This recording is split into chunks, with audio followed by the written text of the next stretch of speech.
لو انت شغال في الطوارئ او في العناية المركزة بيبقى موجود عندك حاجة اسمها كاردياك مونيتور، يعني المونيتور.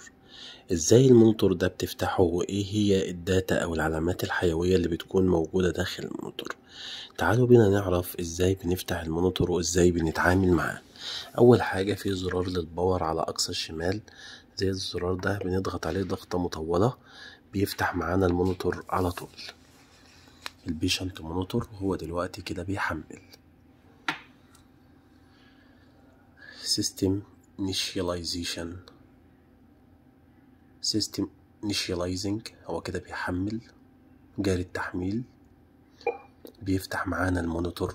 ايه هي الداتا اللي بتكون موجودة في المونيتور؟ اول حاجة بيكون موجود الاي سي جي او الهارت ريت، ضربات القلب. تاني حاجة بيكون موجود اول حاجة في المونيتور من فوق خالص الاي سي جي اللي هي دي الاي سي جي. تمام. الاي سي جي دي اللي هو معدل ضربات القلب الطبيعي بتاعه بيكون من 60 ل100. تاني حاجة اللي هي نسبة الأكسجين في الدم الاس بي او 2 والطبيعي من فوق ال92 لحد ال100.